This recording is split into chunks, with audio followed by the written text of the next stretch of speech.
Hello. आज हम लोग डील करेंगे स्पाइरल के बारे में। तो स्पाइरल क्या है? If a line rotates in a plane about one of its ends, and if at the same time a point moves along the line continuously in one direction, the curve traced by the moving point is called a spiral. Or we can say that a spiral is combination of circular motion and linear motion. तो ये है कि दोनों motion का combination है spiral. इसके लिए दो क्वेश्चन है। दो स्पाइरल होता है, एक होता है आर्किमिडियन स्पाइरल और एक लॉगरिथमिक स्पाइरल। लॉगरिथमिक स्पाइरल को इक्वी एंगुलर स्पाइरल भी कहा जाता है।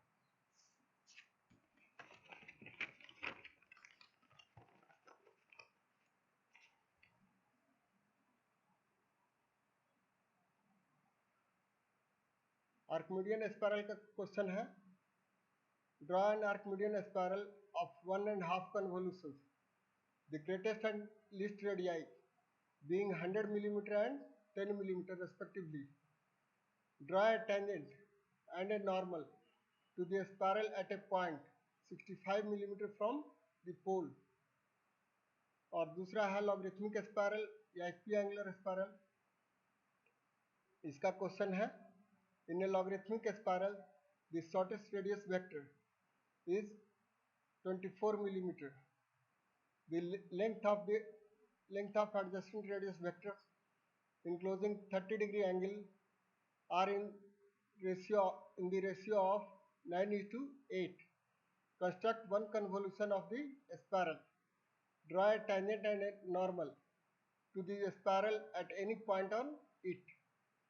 तो इसके लिए कुछ कंस्ट्रक्शन है और कुछ डिफिनेशंस है जो जनरल से हम लोग अलग हटके करते हैं। इसके लिए हम लोग इस पर आते हैं कि दो पार्ट है।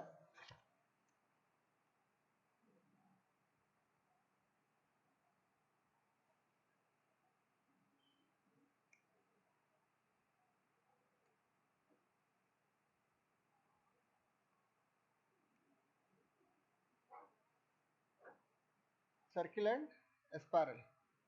तो सर्किल का केस में हम कहते हैं सेंटर,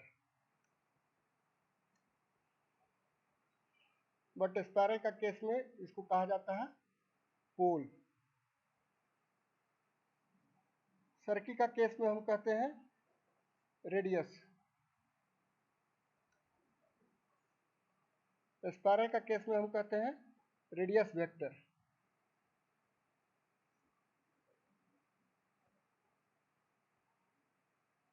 रेडियस वेक्टर। तीसरा है कि सर्किल का केस में हम कहते हैं रोटेशन।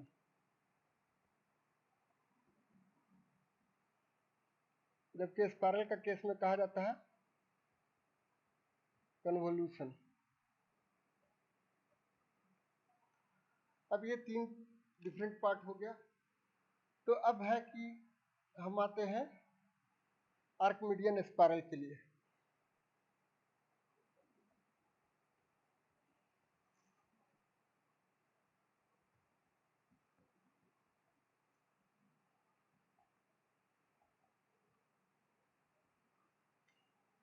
Archimedean spiral. तो आर्किमिडियन स्पाइरल में क्या है दिया हुआ मेरा? दिया हुआ है कि ग्रेटेस्ट रेडियस जो है वो 100 मिलीमीटर का है और जो सबसे छोटा रेडियस है वो है मेरा 100।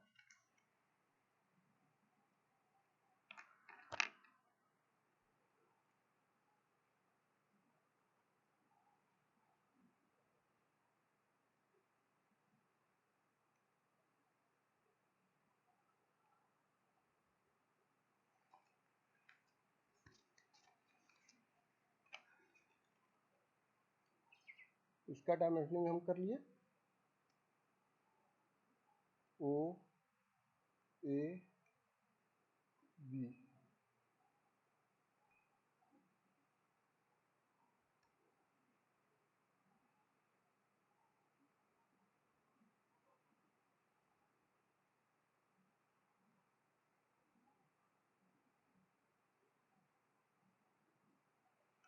O से A का डिस्टेंस हो गया 10 मिलीमीटर और A से B का डिस्टेंस हो गया 90 मिलीमीटर। अब है यानी कि O से B का डिस्टेंस हो गया 100 मिलीमीटर।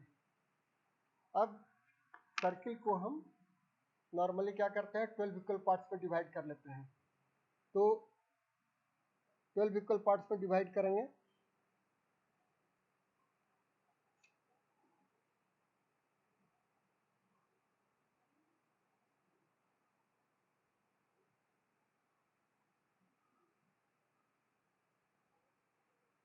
पहले तो एक सर्किल बना लिए और इसको 12 इक्वल पार्ट्स में हम डिवाइड कर लिए।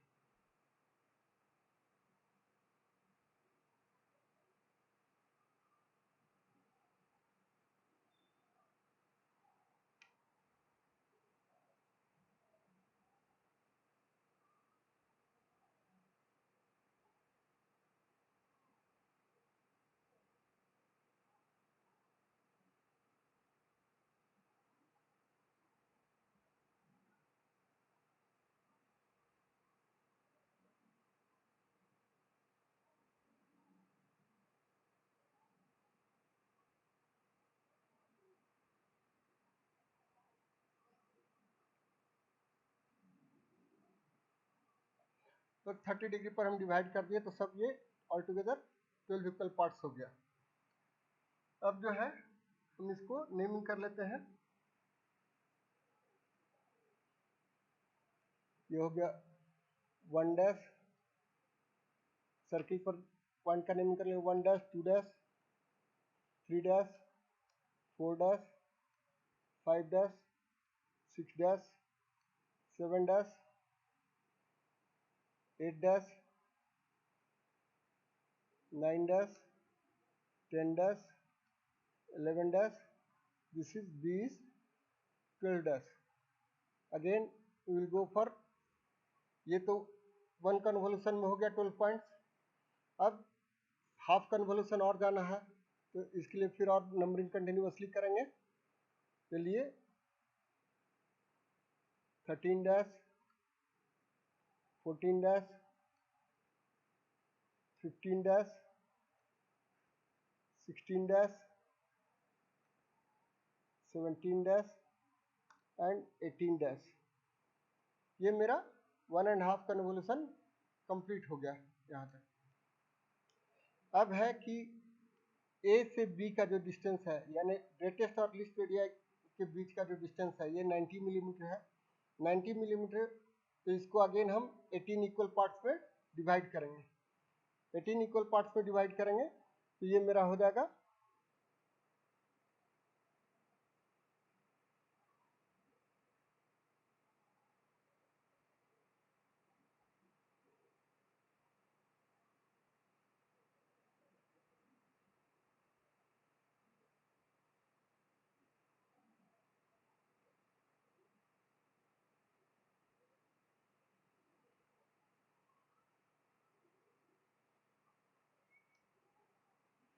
18 इक्वल पार्ट्स में डिवाइड कर दिए।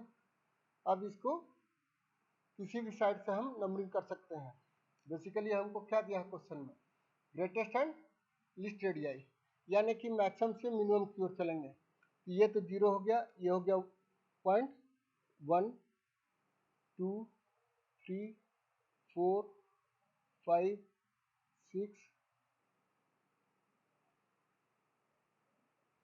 7, 8, 9, 10, 11, this is 12,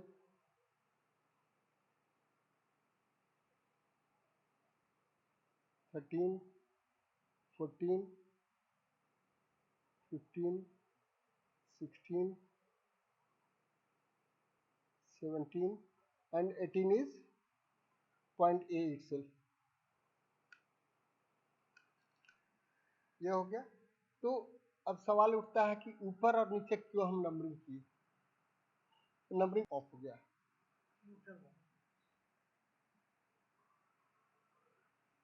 ए से बी का जो डिस्टेंस है ये 90 मिलीमीटर है, तो इक्वल पार्ट्स में 18 इक्वल पार्ट्स में डिवाइड करेंगे तो 5 इंटू 18 इक्वल टू हो जाएगा 90 मिलीमीटर हमको। तो 5 का सभी इक्वल पार्ट्स हो गया। अब ओ रेडियस लेंगे हमेशा, ओ को सेंटर लेंगे और O1 रेडियस लेंगे। O1 रेडियस लेकर के एक आर्क काटेंगे जो मेरा कहीं O1 डैश लाइन को काटे। इस तरह से O2 रेडियस लेंगे और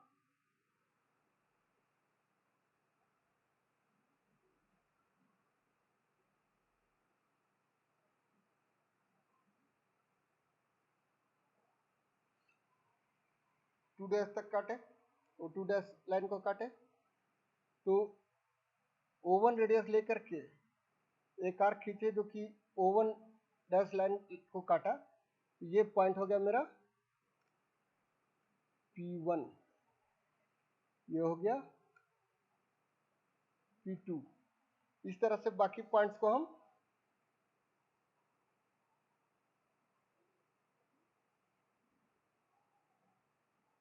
सेलेक्ट करेंगे। P3,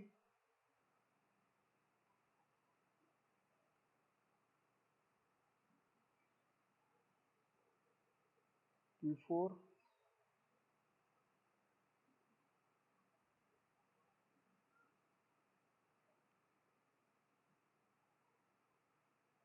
P5,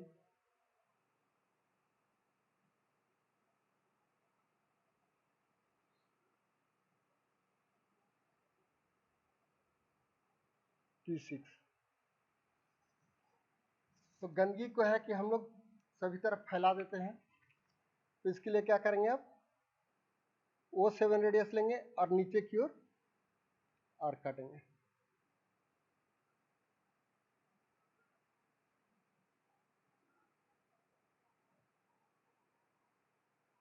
तो ये हो गया P3, P4, P5, P6, P7,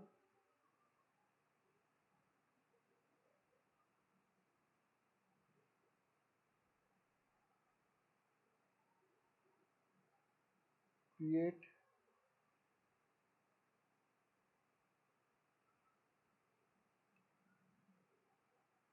P9,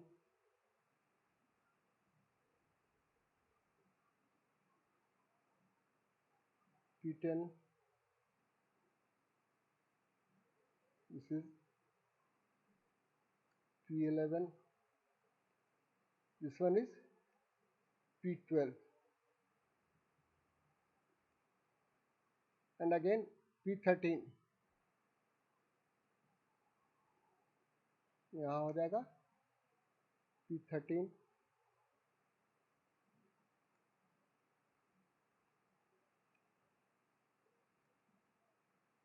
P14,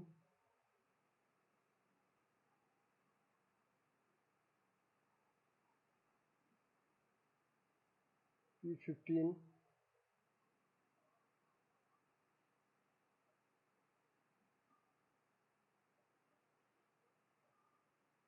P16,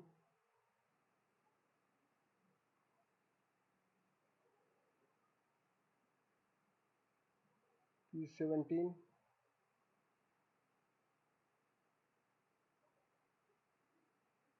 and this is P18।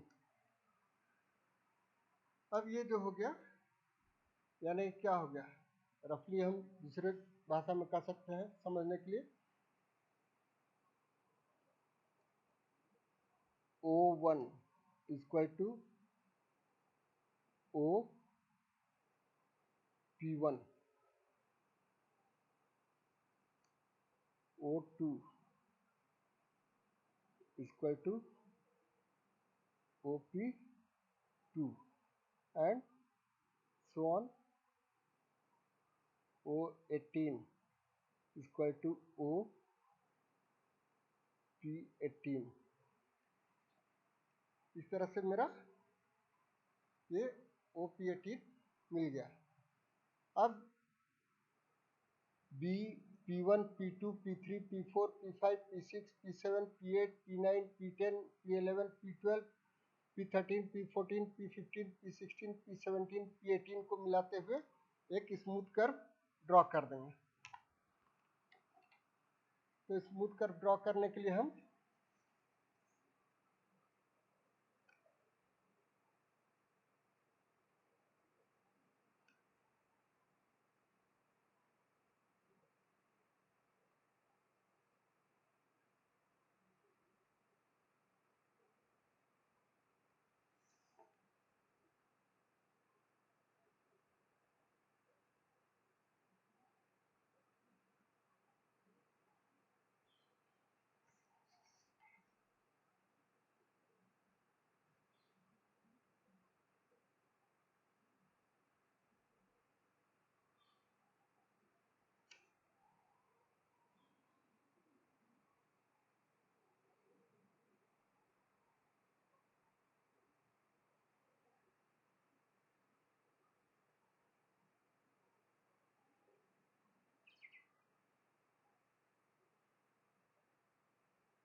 ये मेरा स्पायरल हो गया।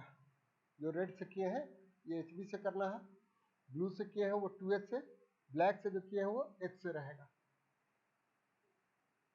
अब है कि ये हमको स्पायरल तैयार हो गया। अब टेंजेंट नॉर्मल के लिए क्या कहता है? टेंजेंट नॉर्मल के लिए कहता है कि किसी एक पर टेंजेंट नॉर्मल ड्रॉ कीजिए। कितना दूरी पर? दैट पॉइंट इज फ्रॉम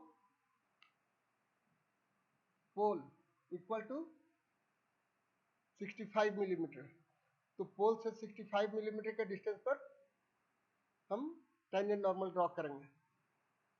तो यहाँ क्या है, ये जो स्पायरल मेरा हुआ, तो B से लेकर के P18 तक जो मेरा स्पायरल हुआ, इसका ईच एंड एवरी पॉइंट का डिस्टेंस पोल से 100 to 10 मिलीमीटर के बीच में ये वैरी करता है, और किसी दो पॉइंट का डिस्टेंस हमेशा ये वैरी कर जाएगा, सेम नहीं होगा। अब हम लोग सबसे पहले क्या करेंगे कि 65 मिलीमीटर रेडियस लेकर के एक आर्क काटेंगे जो स्पायरल को कहीं काटा।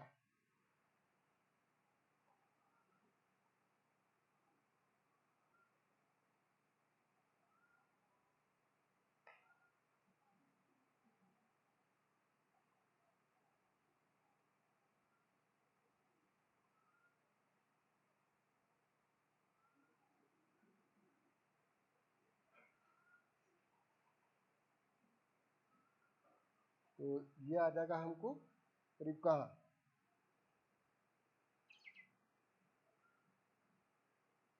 15, 20, 25, 30,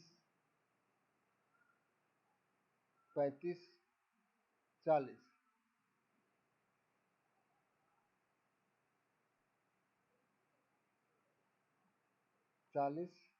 45, 50, 55, 60, 65। ये 65 मिलीमीटर रेडियस लेकर के काटे तो ये हमको एग्जैक्टली P7 पर ये काट देगा। ये मेरा हो गया एक्चुअली ये पॉइंट,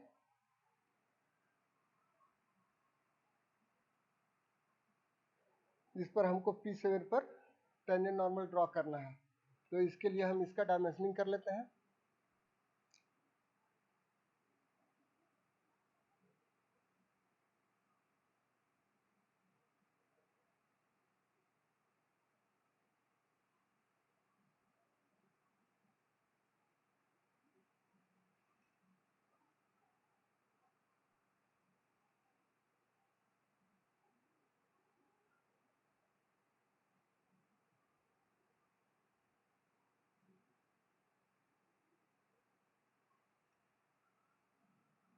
इक्वल टू यहाँ पर मेरा ये हो गया OP7,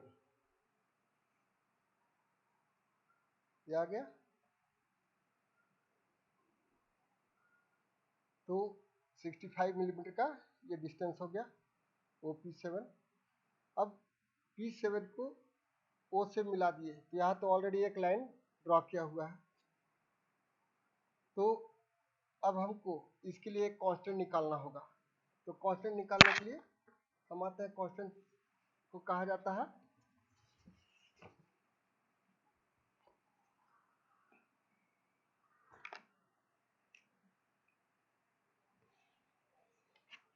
यहाँ पर होता है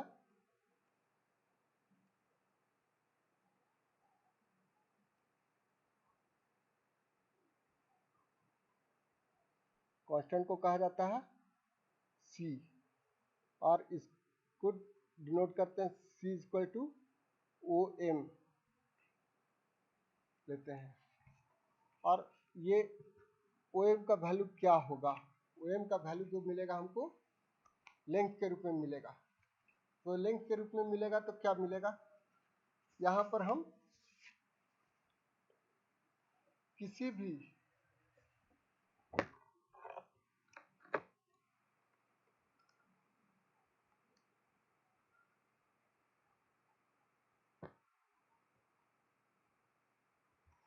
difference of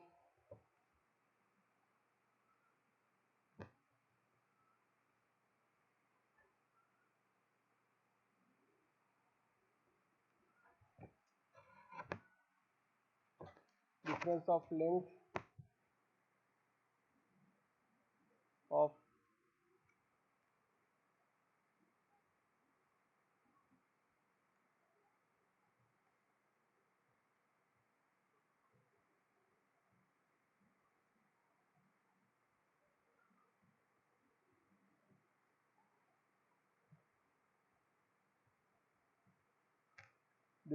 length of two consecutive radius vectors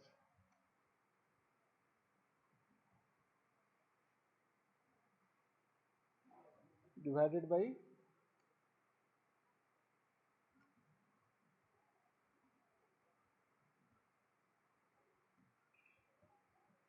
included angle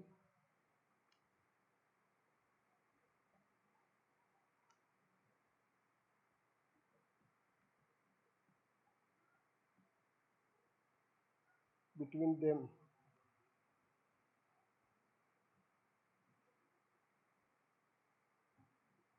in radian।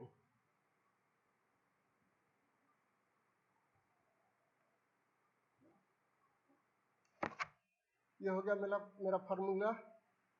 तब इस फार्मूला के अनुसार अगर हम किसी दो को कंसिडर करें, OB माइनस OP1,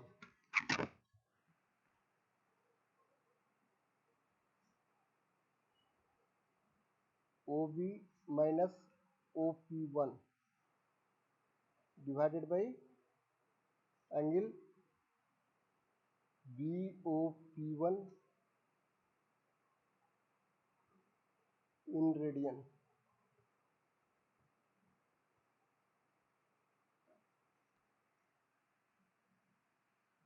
तो ये क्या हुआ?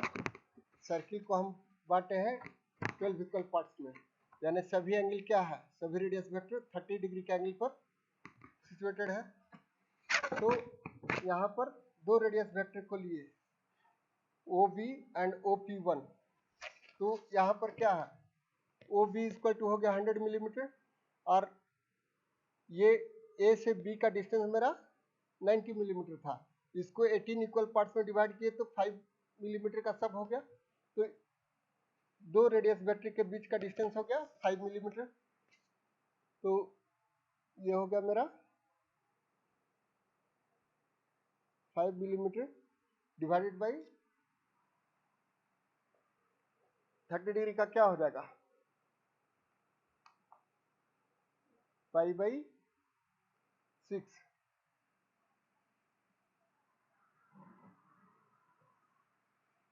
तो ये मेरा आ गया।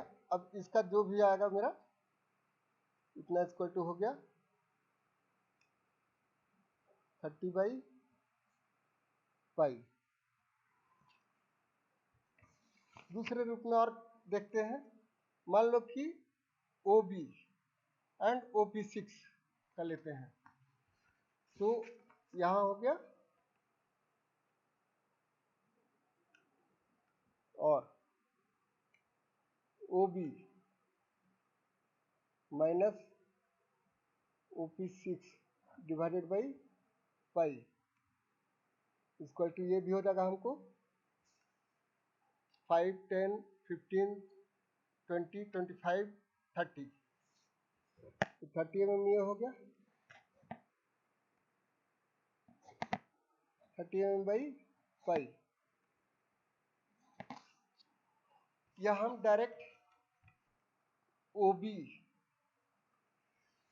OB माइनस OP18 करते हैं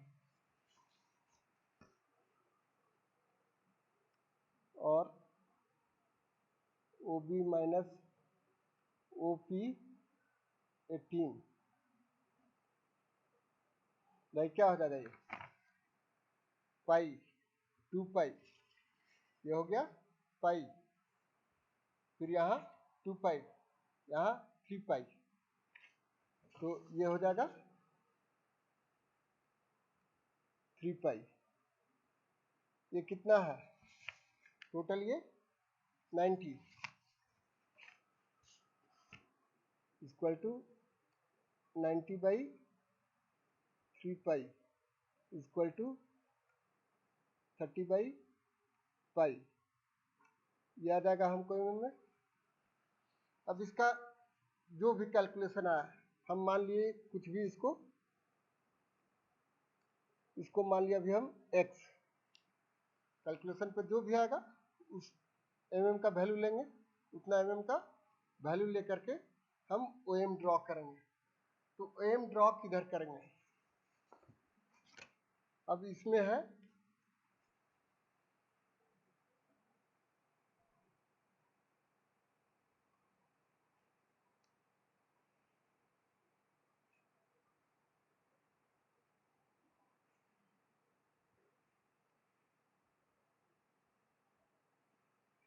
draw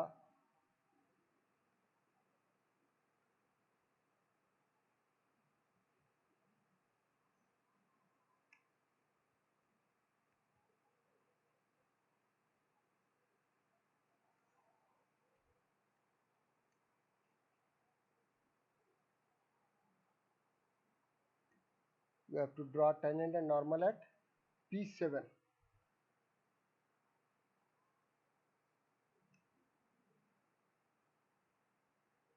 as per given distance।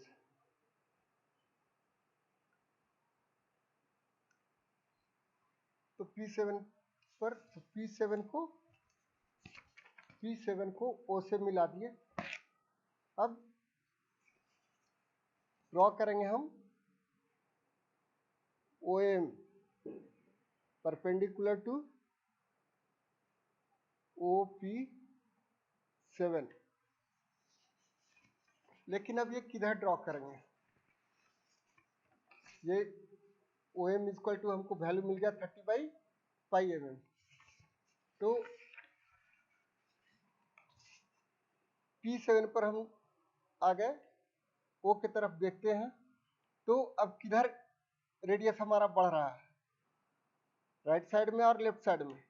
देखते हैं क्या लेफ्ट साइड में रेडियस बढ़ रहा है यहाँ, तो लेफ्ट साइड में रेडियस बढ़ रहा है तो इसके परपेंडिकुलर डायरेक्शन में हम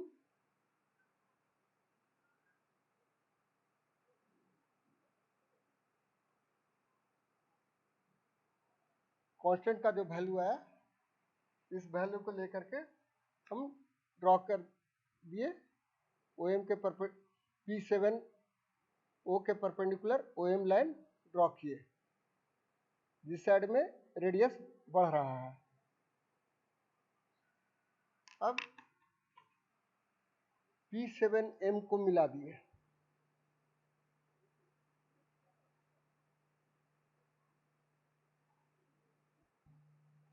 P7M को मिलाए जो मेरा हो गया नॉर्मल, और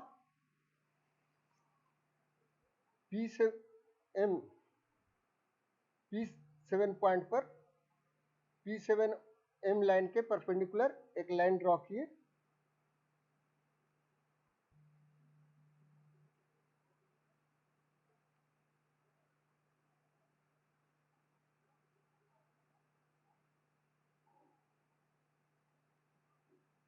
ये हो गया मेरा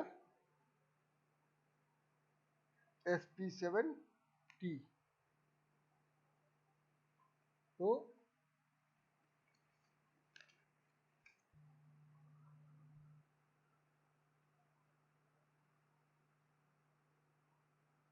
P7M is normal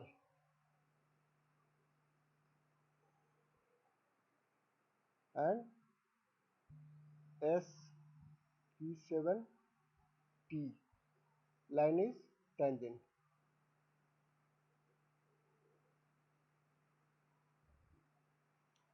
तो P7 फाइंड आउट किए, यानी कि यहाँ कोई भी P नाम दे सकते हैं।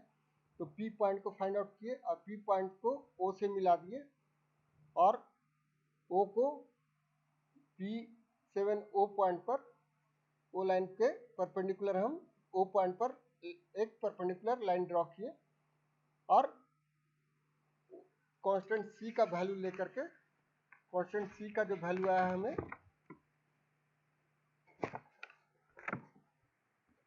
30/π mm, ये लेकर के हम यहाँ OM मार्क कर दिए और M पॉइंट को P7 से मिला दिए। ये नॉर्मल हो गया और नॉर्मल के परपेंडिकुलर एक लाइन खींचे P7 से पास करता हुआ, जो मेरा टेंजेंट हुआ। लेकिन यहाँ अगर ये भूल भी गए कि हमको इधर ड्रॉ करना है, ये हो सकता है कि आदमी एग्जाम में भूल गए, तो ठीक है, जस्ट पॉइंट हम मार्क कर लेंगे। मान लें कि हम गलती से पॉइंट मार्क कर लिए यहाँ हम इस साइड में। अब अगर हम इसको मिलाते हैं, मिलाते हुए लाइन खींच लिए, पहले लाइन ड्रॉ नहीं करेंगे, मिनी ड्राफ्टर को हम इस लाइन पर हम फिक्स कर लिए और जो ही अगर हम टेंजेंट खींचेंगे, अगर ये डायरेक्शन गलत रहेगा तो हमको जस्ट ये टेंजेंट जो है स्पाइरल को कट करते हुए पास करेगा। जो ही स्पाइरल को कट किया, यानी कि मेरा ये डायरेक्शन गलत है, तब हम दूसरे डायरेक्शन में हम लेकर के मार्क करेंगे। तो ये हो गया आर्किमिडियन स्पाइरल।